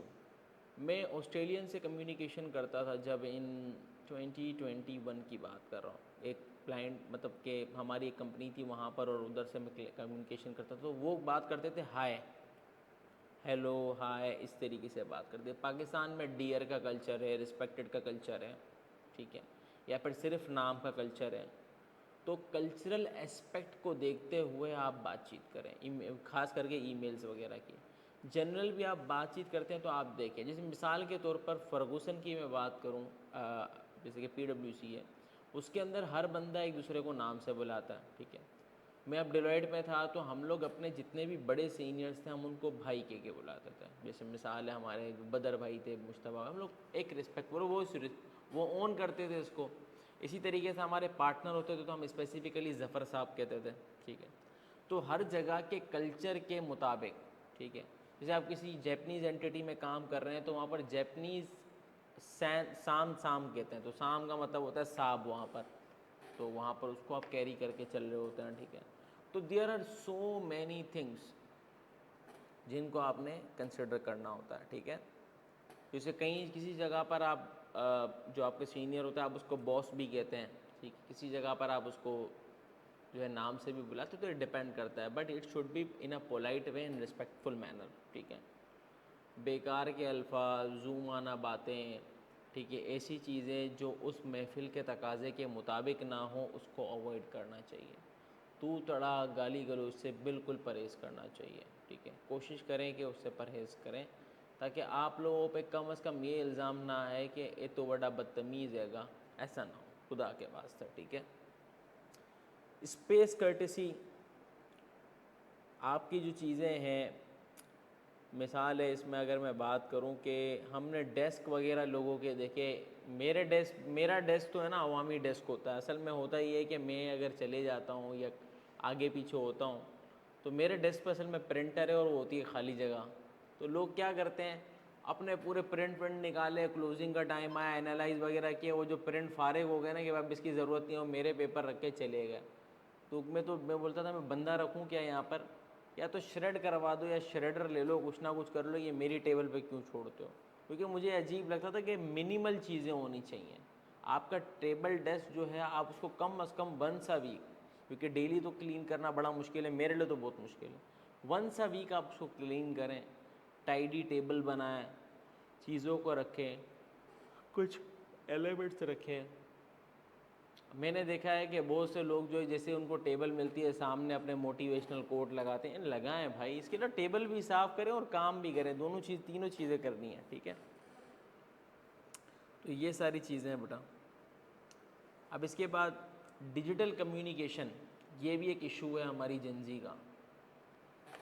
बैठा हुआ है मोबाइल में फेसबुक देख रहा है, इंस्टा की, मैंने स्पेसिफिकली देखा है लोगों को, अरे भाई तू रील्स देख रहा है ऑफिस में, आवाज़ जाती है, किसी को पता चलेगा। वो आजकल ये एयरबड्स आ गए, इसने हमारी ज़िंदगी अजीब जलालत कर दी, तो एयरबड लगा के रील देख रहा है, सुकून की ज़िंदगी, और ये सारी चीज़ें, तो ये भी एक बड़ा मसला है। अब जैसे कि मैंने कहा कि प्रोफेशनल टोन को मेंटेन करें। प्रोफेशनल टोन क्या है, वही जो मैंने अभी कहा आपको, आपने देखना है कि उधर का प्रोफेशनल टोन क्या है, वहाँ नाम से बात होती है, वहाँ पर काम से। अच्छा, एक और चीज़ ये है कि आपने कभी भी ईमेल को अनटिल और अनलेस उसकी ज़रूरत हो, आपने उसको हार्श नहीं लिखना। हमारे वहाँ पर कभी कभार ईमेल लोग लिखते हैं ना, तो मेरा दिल करता है ईमेल के अंदर कोई ऑप्शन होता नहीं, उठा के चमाटे लगाने का, उसको तो थप्पड़े लगाता दो गधे को। अबे भाई, ज़रूरत नहीं है हार्श होने की, ज़रूरत नहीं है हर चीज़ पे अपोलोजाइज़ करने की, ज़रूरत नहीं है हर चीज़ के अंदर आपको जो है फ्रंट एंड पे आके ये बताने की कि भाई आई एम द बॉस। ज़रूरत नहीं। Sometime you have to manage कि किससे बात करनी है, कि आपने उसको जो मैसेज देना है पूरा हुआ नहीं हुआ, टू दी पॉइंट बात करें, टू लाइनर में बात करें। कुछ मसला है तो आप कहें कि भाई ये आपको नहीं समझ में आया, लेट्स मीट विथ मी, इतने बजे आ जाएं, 10 मिनट के लिए आ जाएं, 5 मिनट के लिए आ जाएं, मीट पे कनेक्ट हो जाएं, गूगल मीट पे कनेक्ट हो जाएं, टीम पे हो जाएं, गूगल मीट पे हो जाएं, जिसमें होना हो जाए। इसके बाद आ गया लिमिट इनफॉर्मेलिटी। आप लोगों की आदत है ना इमोजीज, वो क्या, वो जिफ इमेज, उसको मार रहा है, उसको कर रहा है, ये सारी चीज़ें ना, इसको मैक्सिमम अवॉइड करें, मैक्सिमम अवॉइड। ठीक है, ये बसा औकात आपकी जो है ना अंदर जो आपका चाइल्डिश नेचर है ना, उसको बाहर ले आता है, और ये नहीं आनी चाहिए। ठीक है, आगे चीज़ आ जाती है आपके पास balance digital and in person. देखिए, मैं हमेशा प्रेफरेंस एक ही चीज़ को देता हूँ। मैं कहता हूँ, जिसे मैं क्लास में भी पढ़ाता हूँ ना, मैं बच्चों को कहता हूँ तुम लोग ये बेवकूफ़ी करते हो, अगर तुम कराची में ट्रैवल कर सकते हो तो वंस अ वीक मेरे से आके मिलो। बसा औकात बच्चे क्या करते हैं, लेक्चर जमा करते हैं, सब कुछ करते हैं, और फिर जो है फिर बाद में क्या होता है कि सर मेरे को तो पता नहीं था ये। वो भाई तुम मीटिंग कर लो, इन पर्सन टू पर्सन मिलो, अपनी फैकल्टी से मिलो, you are paying for that, I am here for you, then why you are so worried. समझ आ रही है बात? हम नहीं करते। सिमिलरली कॉर्पोरेट में भी यही होता है। कॉर्पोरेट में भाई आपको इन पर्सन मिलना है, नहीं मिलना, कोशिश करो कि भाई फ़ोन कर लो, बात कर लो, बात से मसला नहीं हो रहा उसको बुला लो, उसको बोले यार आ जा यार, चाय भी पीते हैं। और लिटरली मैं बता रहा हूँ, भाई आ जा भाई, तेरे लिए चाय मंगवाई है, बिस्किट मंगवाए, चिप्स मंगवाए, आ यार अपन डिस्कस भी कर लेते हैं मैटर। उससे क्या होता है कि सामने वाला जो बंदा होता है ना, उसकी जो बर्फ़ एक जुमूद तारी होता है ना कि मैं इसको अवॉइड कर दूंगा, अब उसके पास अवॉइड का कोई चांस नहीं रहता। और आप सामने वाले को बोलोगे ना तुम प्रॉब्लम सॉल्व कर दो, वो नहीं करेगा। आप उसको बोले चला मिल के सॉल्व करते हैं, देख अगर अपन ये करें कि ये वाली साइड तू देख ले और ये वाली साइड मैं देख लेता हूँ, तो देख अपन दोनों का एक काम हो जाएगा, और ये 4 दिन का मैटर है ना, अपन 2 दिन में मार देंगे। आप यकीन माने प्रॉब्लम सॉल्व होगा। आप समझ रहे हैं? मैं हर चीज़ को कनेक्ट इसी से करता हूँ कि हम जितने भी काम करते हैं इससे हम प्रॉब्लम सॉल्व करते हैं, और प्रॉब्लम सॉल्व करने से क्या होता है, आप एक वैल्यूएबल पर्सन बनते हैं। You are basically making your self to solve the biggest problems. तो आपके लिए उसको small problem, middle size problem, large size problem और स्ट्रेटेजिक प्रॉब्लम्स पे जाके सॉल्व करना है ना। अभी आप लोग क्या बनेंगे? कुछ भी नहीं। Rule of thumb, always pause and think before you post or share anything in the work context, जैसे such as digital footprint are lasting। ये बड़ा अच्छा है, इन्होंने एक बात की है, मिसाल के तौर पर, मिसाल के तौर पर भाई आप जो है लिंक्डइन पे बैठे हो, ठीक है, आप लिंक्डइन में कोई चीज़ डालते हो, किसी बंदे को बुली करते हो, कोई पॉइंट ऐसा लिख देते हो, या आप फेसबुक पे कोई ऐसी चीज़ शेयर कर देते हो जो कि आपकी जो प्रोफेशनल इंटेग्रिटी है ना उसके मुवाफिक नहीं है, तो देखिए वो रहेगी, लोग बुली करेंगे आपको बाद में। तो कोशिश करें कि अपने आप इन सब चीज़ों से क्या करें, इज्तनाब करें। और बेटा बाउंड्रीज़, अब ये सेटिंग बाउंड्रीज़ की बात है, उसको भी ख़त्म करते हैं। छोटी छोटी चीज़ें भाई, ये पहला वाला वर्ड है, no intimate details, personal issues, family disputes, ये सब डिस्कस करने से अवॉइड करें अनटिल अनलेस आपको वो बहुत। देखो, एक होती है प्रोफेशनल लाइफ, एक होती है दोस्तियाँ, दोस्तियाँ भी होती हैं। लेकिन कोशिश करें कि अगर हो भी तो वो बहुत ही कोई मिनिमल डिटेल हो, हर ईच एंड एवरी डिटेल बताने की ज़रूरत नहीं है, यू डोंट नो, ठीक है। इसके अलावा कीप इट प्रोफेशनल, गोसिप वगैरह से परहेज़ करें भाई, कोशिश करें कि प्रोफेशनलिज्म को बरकरार रखें। प्रोफेशनलिज्म होगा आप बिल्ड होंगे, प्रोफेशनलिज्म नहीं होगा आप बिल्ड नहीं होंगे। लीगल रिस्क, ये एक बड़ी चीज़ है। बसा औकात क्या होता है, क्लेम ऑफ हैरेसमेंट है, ब्रीचेस ऑफ लॉज हैं और सारी चीज़ें हैं। ये जो unnecessary interaction is not allowed जो मैंने बात की थी ना, ये उसी की कहानी है। You don't know who is gonna basically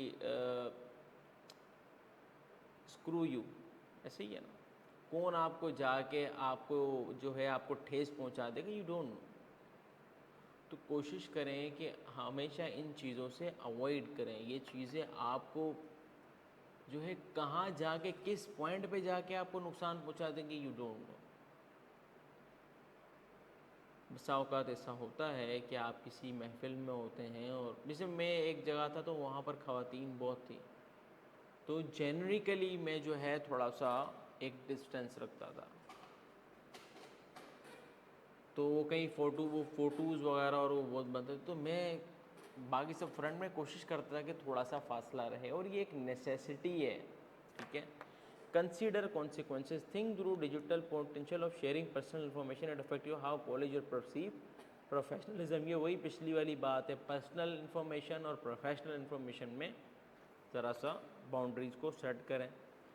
career development rules, ये भाई आप लोगों के लिए है। सबसे पहली चीज़ है सीक कंटिन्यूस लर्निंग। जैसे कि मैंने कहा, अभी मैंने से पहले इस चीज़ को मेंशन किया, हम फाइनेंस वाले रिस्ट्रिक्टेड हैं, फाइनेंस ही सीखेंगे, टैक्स सीखेंगे, ऑडिट सीखेंगे, ये मेरी फील्ड है बस। No, if you want to learn it means you are basically eager to learn something, ठीक है। कुछ चीज़ें सॉफ्ट स्किल्स हैं जो हमारे कोर्स का पार्ट नहीं है, हमने सीखनी है। कुछ चीज़ें ऐसी हैं जो हार्ड स्किल है लेकिन वो हमारे कोर्स का पार्ट नहीं थी जब हमने पढ़ा, अब हमने सीखने की ज़रूरत है। कुछ चीज़ें ऐसी हैं जिनको पॉलिश करने की ज़रूरत है, हमने सीखनी है। कुछ चीज़ें ऐसी हैं जो फाइनेंस और ऑडिट से तो रिलेट करती हैं, लेकिन वो अपेरेंटली कोर ऑडिट की चीज़ें नहीं है या कोर फाइनेंस की नहीं है, वो रिलेटेड टू दैट है, सीखनी है। जैसे कमर्शियल फाइनेंस है, ठीक है।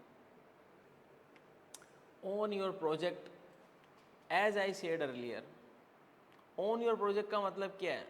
असल बात ये, जो आपकी जिम्मेदारी है ना उसको आपने ओन करना। अभी उमूमन ऐसा होता है कि कभी गलती, देखिए गलतियाँ होती हैं, मुझसे भी होती हैं। बस अगर बहुत बेसिक भंड मार देता हूँ मैं, बिल्कुल बेसिक, मल्टीप्लाई गलत से कर दिया भाई, बना रहे हैं ना मॉडल बना रहे हैं, गलत मल्टीप्लाई हो गया भाई, हो जाता है यार, इट हैपन्स। अलबत्ता एक चीज़ हो जाती है तो उसको क्या कर सकते हैं, ठीक है। तो यहाँ पर बेटा एक चीज़ सीखी कि गलती हो जाए या जो भी आप काम कर रहे हैं उसमें कोई मसला आता है, कुछ आता है, ओन इट। मैं अपनी टीम, मेरी जो टीम है, मैं इनको एक कहता हूँ, मैंने बोला मैं कभी तुम लोगों को, तुमसे अगर कोई गलती भी हो गई, मैं तुम्हें ना अपने सीनियर के आगे नहीं डालूंगा कि वो तुम्हें रोंदे, ये एक अच्छी आदत नहीं है। मैं अपनी टीम को अक्सर ये जुमला कहता हूँ, और ये मैं I don't say it, I mean it. कभी ऐसा मसला होता है, मैं अगर वो उनको डायरेक्ट भी बुला लेना, मैं जाता हूँ साथ, डिस्कस करता हूँ कि बॉस यूँ है वैसे है, इस तरीके से, और बातें भी सुनता हूँ ना तो मैं सुनता हुआ आता हूँ। और मैं सिर्फ एक ही चीज़ बोलता हूँ, भाई एक दफ़ा मेरी आंखों से गुजार के ले जाया करो ताकि मेरे को कसम उठा सकूँ कि मैंने देखा था।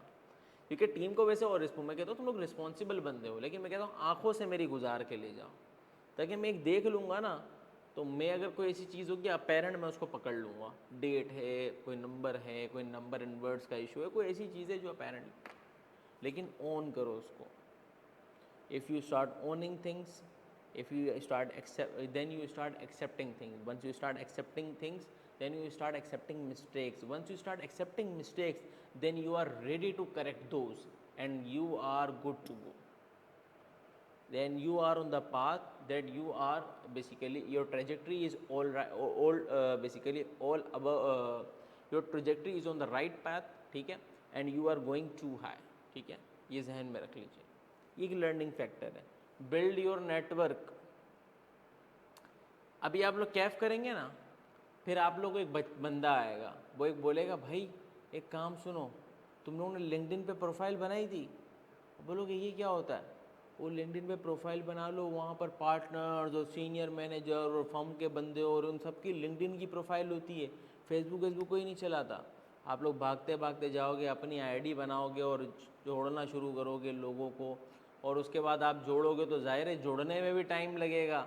लिंक्डइन फेसबुक की तरह तो नहीं है कि आपने 20 लोगों को रिक्वेस्ट दे दी और वो आपको देने देगा। लिंक्डइन के कुछ प्रोटोकॉल्स हैं, वो सामने वालों को भी खबरदार करता है, भाई इसको एक्सेप्ट करने से पहले देख ले तेरे म्यूचुअल कनेक्शन में नहीं है, या इसके और तेरे कोई म्यूचुअल कनेक्शन नहीं है। तो बेसिकली क्या होता है, मैं लोगों को कहता हूँ अपनी अच्छी सी प्रोफाइल आज से बनाओ। उस प्रोफाइल में आपकी मैक्सिमम डिटेल्स होनी चाहिए, ड्यूबियस नहीं होनी चाहिए। वहाँ पर कुछ डिटेल नहीं होती, सीधी सीधी प्रोफाइल बनाई। अब आप लोग किसी को कनेक्शन की रिक्वेस्ट भेजी, उसने बोला अस्सलाम वालेकुम वरहमतुल्लाह, मैं इसको क्यों एक्सेप्ट करूँ, मुझे तो फेक लग रही है प्रोफाइल। ये जैसे हया फातिमा है, तो ये कोई हया फातिमा नहीं है, ये मुझे कोई अब्दुल रज़ाक लग रहा है, जो हया फातिमा के नाम से कहेगा मैं मजबूर हूँ और मुझे जो है ये ज़रूरत है और मेरा काम नहीं और फलाना नहीं। It happens in LinkedIn as well. तो आप लोग अपनी प्रोफाइल को स्ट्रॉन्ग बनाएं, चीज़ों को डालें, अपना डेटा करेक्ट डालें और आज से अपनी प्रोफाइल को काम करना शुरू करें, क्योंकि LinkedIn is basically a tool for connecting professional people in the professional manner, ठीक है। आप ये जब करते चले जाएंगे, एक वक्त आएगा जब आप कैफ क्वालिफाई कर देंगे या सीए फाइनल में पहुँचेंगे तो आपके 4-5 हज़ार कनेक्शन होंगे। जब 4-5 हज़ार कनेक्शन होंगे तो then you are good to connect with each and every people. आप पोस्ट करेंगे कोई चीज़ को, पोस्टिंग डालें डोलू पूरा, इसका एक लिंक्डइन पे कभी इंशाल्लाह कभी हुआ तो लिंक्डइन पे अपनी प्रोफाइल को कैसे एनहांस करें उस पर बात करेंगे, ठीक है। Avoid stagnation. स्टैग्नेशन यही है, चैलेंजेस और ग्रोथ को पर काम करते रहें। स्टैग्नेंट का मतलब ये है रुक जाना। It means I am not going anywhere, I am not learning anything, I am not pursuing my career further, और मैं इसी करियर के साथ जीता रहूँगा, जीना होगा मरना होगा, और मैं ये काम, मुझे ये काम करना होगा, मैं और कोई काम नहीं करूँगा, मेरे लिए कोई और चीज़ नहीं है। अच्छा, ये सब चीज़ें अवॉइड स्टेगनेशन, लर्निंग का अवॉइड स्टेगनेशन का असल मतलब है कीप लर्निंग। इसको अगर मैं बरअक्स वर्ड करूँ तो कीप लर्निंग करते रहें। जॉब हॉपिंग की बात कर लेते हैं, छोटी सी चीज़ है, मैं इसको बस अभी इख्तिताम की तरफ ले जाऊंगा। हमारे पास असल में आज थोड़ी सी लेट हो गई हमारी, तो बस ये हमारे एक ही जॉब हॉपिंग की है, बाकी तो बातें हम कर चुके हैं। जॉब हॉपिंग क्या होती है बेटा, मैंने खुद स्टार्टअप चलाने से मुराद ये कि मैं उस स्टार्टअप में एम्प्लॉई था, और वो स्टार्टअप चलाने से मुराद ये है कि मैं उधर फाइनेंस का होल एंड सोल वाली कहानी थी। तो हमने ये देखा कि लोग काम करते हैं, वहाँ पर मोस्टली जेंजी आती थी, और यकीन मानो एटीट्यूड नेक्स्ट लेवल था, नेक्स्ट लेवल उसमें। अलबत्ता कि मैंने एक चीज़ गौर की कि लोग जॉब हॉपिंग करते हैं, ख़ास करके जेंजी। 6 महीने यहाँ काम किया, 6 महीने वहाँ काम किया, 8 महीने यहाँ काम किया, 10 महीने वहाँ काम किया, और आप उनसे जब रीज़न पूछेंगे ना, बड़े निखट्टू किस्म के रीज़न हो गए। देखिए, एक जॉब हॉपिंग होती है, एक जॉब स्विचिंग होती है, दोनों में फ़र्क होता है। जॉब हॉपिंग आप क्या करते हो, मुझे थोड़े पैसे मिल गए, मुझे थोड़ा एनवायरनमेंट पसंद आ गया, या मुझे इधर की एक बुरी आदत या उधर की एक अच्छी आदत आपको परसू कर देती है कि मुझे जॉब नहीं करनी है वाली, ठीक है। जॉब हॉपिंग आपके करियर पे जो आपकी सीवी का बेड़ा गर्क करती है, आपको अंदाज़ा भी नहीं है, आपकी रेज्यूमे का सत्यानाश कर देती है। देखो, उसमें 2-3 बातें एनालाइज हो जाती है। नंबर 1 तो ये है कि कोई भी अच्छा एम्प्लॉयर आपको नहीं लेगा, वो कहेगा ये बंदा रिलायबल ही नहीं है, आज मैं इसको हायर करूँगा, 8 महीने बाद भाग जाएगा, 6 महीने बाद भाग जाएगा, तो वो आप पे इन्वेस्ट करने को रेडी नहीं होगा ना। देखिए, इन्वेस्ट करेगा ना बंदा, आपको हायर करेगा 3 महीने प्रोबेशन में, तो कौन सा आप लोग काम करते हो, कोई भी नहीं करता। 3 महीने प्रोबेशन के बाद आपको काम वो सिखाएगा, करेगा, लर्न करवाएगा, 3-4 महीने काम आपको सिखाएगा। अभी तो आप पीक पे आना शुरू हो गए, इससे पहले आप चले जाओगे, उसका बेचारे का फिर से रीस्टार्ट प्रोसेस। तो बोलेगा मैं ऐसा बंदा रखूँ ना जो कम से कम मुझे आगे लेके चले। तो याद रखे बेटा, इसके चंद एक रूल्स हैं, इसको समझ लीजिए। सबसे पहली तो बात यह है कि जेंजी छोड़ते क्यों हैं? उनको लगता है कि भाई मेरी ग्रोथ नहीं हो रही। भाई ग्रोथ रातों रात नहीं होती, इन्वेस्ट करना पड़ेगा। एक खातून है, अक्सर इनसे बात होती है, मैंने उनको बोला ICA में कर लो। पिछले 1 साल से वो ICA में कर रही हैं। हर बार उनको पूछता हूँ बस मैंने आज से पढ़ना है, पढ़ ही नहीं रही। और उनको बोलो भाई आपको क्या करना है? मैं चाहती हूँ मैं 2 साल 3 साल में CFO बन जाऊँ। और भाई तुम एक काम कर रही हो, पढ़ नहीं रही हो, कैसे काम बनेगा? पढ़ भी नहीं रही हो, एक्सपीरियंस भी नहीं ले रही हो, तुम किसी भी सेटिंग में सीधी नहीं हो, ठीक है।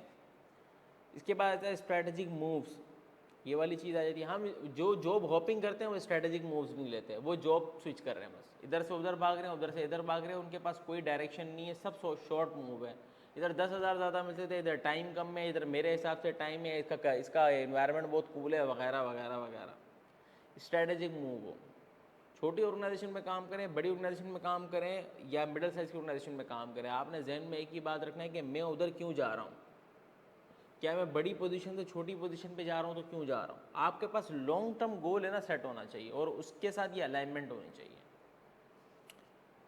बाकी rule, loyalty is link to opportunity not tenure, ensure reach move contribute positively, और लॉन्ग टर्म ट्रेजेक्ट्री वही वाली बात कर रहा है, इसमें कोई दो राय नहीं है। तो बस आपने एक बात याद रखनी है, जॉब हॉपिंग नहीं करनी, लॉन्ग टर्म गोल को देखें। हाँ, कोई बहुत ऐसी जगह फंस गए जहाँ टॉक्सिक एनवायरनमेंट है, 3 महीने में छोड़ दें, कोई मसला नहीं है। लेकिन अगर कोई ऐसी जगह पर आप हैं कि जहाँ पर बहुत टॉक्सिक नहीं है, हर जगह पर थोड़ी बहुत पॉलिटिक्स होती है, हर जगह पर बुरे अच्छे लोग होते हैं, हर जगह ये होता है, तो आपने अपने आप को लेके चलना है। इसके बाद मेरे दोस्तों, मैं इसके बारे में बात कर चुका हूँ, एक्सट्रीम कलर वगैरह वगैरह ये सारी चीज़ें। तो हमारे आज के की टेक अवेज क्या हैं? सबसे पहले तो एटिकेट्स और बाउंड्रीज़ को देखें, उसको आप मैनेज करें। लर्निंग और कम्युनिकेशन पे बहुत काम करें। इसके बाद एक और चीज़ है, एडाप्ट टू इवॉल्विंग नॉर्म्स। जो नॉर्म्स है ना, जो चल रहा है, उसके हिसाब से अपने आप को एडजस्ट भी करें। बिकॉज देखें, आप बहुत बड़ी मशीनरी के अंदर आके आप अकेले आके डिसरप्शन करेंगे और लोग आपकी बात मान लेंगे, इससे नहीं होगा। हाँ, आपका एक बहुत बड़ा ट्रूप आता है और पूरी कंपनी का एनवायरनमेंट चेंज हो जाता है, तो फिर तो भाई जो अक्सरियत होगी उसी के ऊपर ही हुक्म आएगा ना। तो ये सारी चीज़ें, बिल्ड योर करियर इंटेंशनली, ये बड़ा अच्छा पॉइंट है, इसको समझिए। ये वही पॉइंट की वो है कि देखें, आपने अपना करियर बनाना है ना, ये कंपल्जन नहीं होनी चाहिए, ये इंटेंशन होनी चाहिए। मजबूरी नहीं हो, मैं इधर इसीलिए आया क्योंकि मेरे को उधर मज़ा नहीं आया और यूँ हुआ, नहीं नहीं नहीं, ये मेरा इंटेंशन था, मैंने इसी फील्ड में आना था, लेकिन ये फील्ड के साथ मैंने ये चीज़ को ऐड किया है, this is plus, this is minus, and so on. So I hope, Haya Fatima, any question from your side?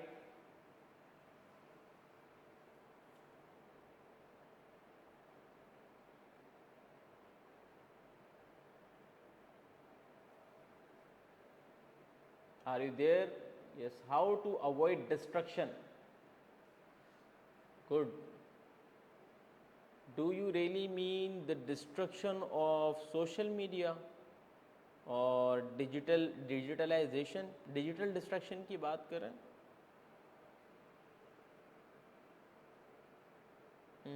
Mostly यही बात करते हैं लोग, इसीलिए पूछ रहा हूँ।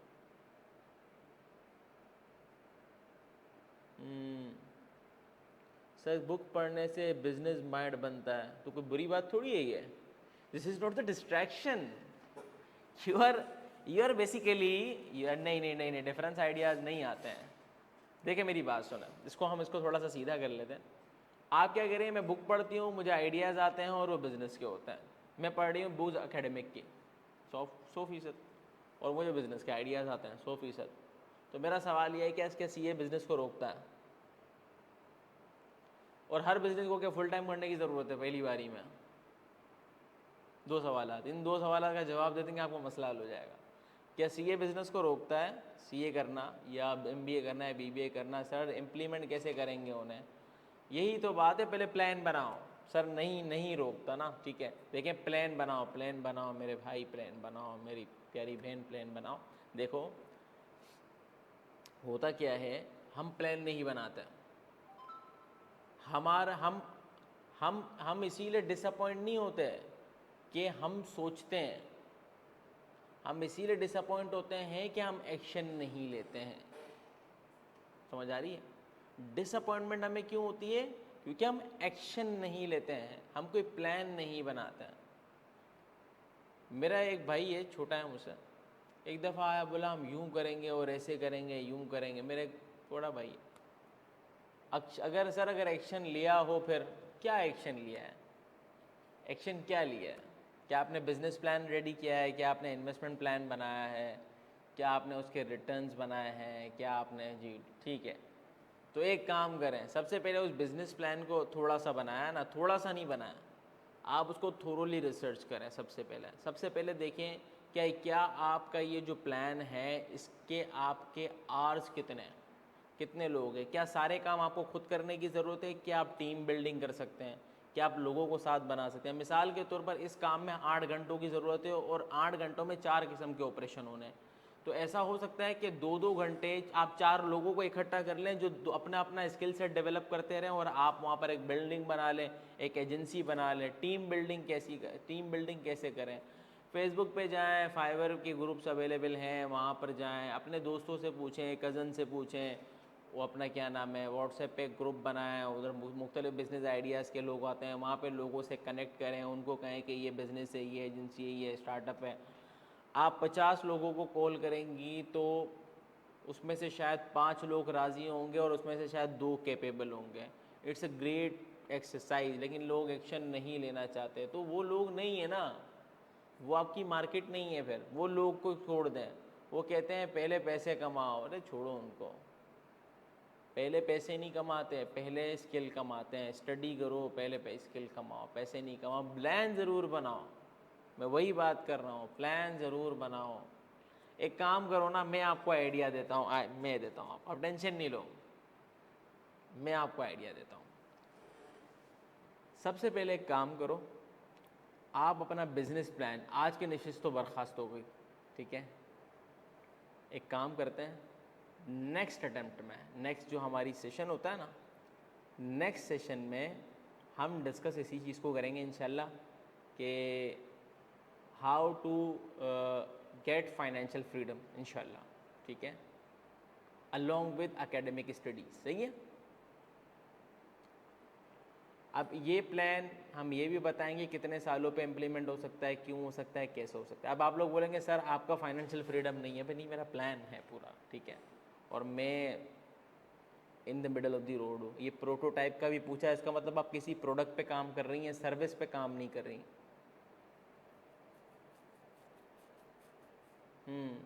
मैं इसके ऊपर आता हूँ ना, मैं इसके ऊपर आता हूँ, टेंशन ही ना लें, कोई टेंशन ना लें जनाब मन। इंशाल्लाह अगली नशिस्त में आप मेरे पास जो है आप इंशाल्लाह, मेरा नंबर होगा व्हाट्सएप पर अवेलेबल है नंबर, आप मुझसे कांटेक्ट करें, मैं आपको, आप मुझे जो है अपना आइडिया उस पर शेयर करें, क्योंकि इस पर शेयर करेंगी तो सुबह हो जाएगी मेरी, ठीक है, तो आप उसमें मुझसे शेयर करेंगे क्या है, कैसा है, किस तरीके से है।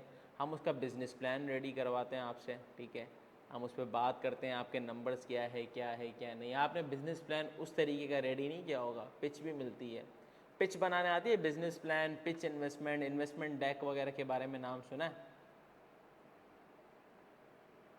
जी गुड हो गया।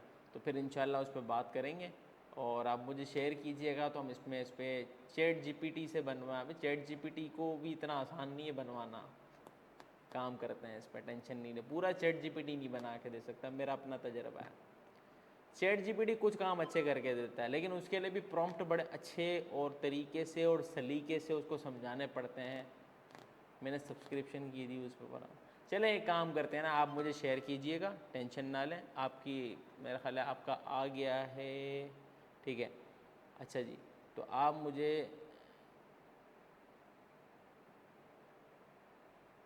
ठीक है, अच्छा जी, तो मैं इंशाल्लाह जो है आपसे नेक्स्ट नशिस्त में मिलता हूँ, हम इस पर बात करते हैं। लेकिन सबसे पहले आपने ये काम करना है कि इस पूरे हफ्ते में आपने अपने पूरे बिज़नेस प्लान के अंदर सारी चीज़ें करनी है, और आप मुझे व्हाट्सएप पे चीज़ें बताइएगा कि आप चाहती क्या हैं, ठीक है। आपने प्रोटोटाइप की बात की ना, इसने मुझे हिलाया, इस लेवल के लोगों को प्रोटोटाइप भी नहीं पता होता, आधे लोग को भी सोच रहे होंगे प्रोटोटाइप का, ठीक है। अगर किसी ने IAS 38 पढ़ लिया होगा तो प्रोटोटाइप को जानता होगा, या फिर कोई थोड़ा बहुत मार्केट को जानता है, वरना लोगों को प्रोटोटाइप नहीं पता होता, ठीक है।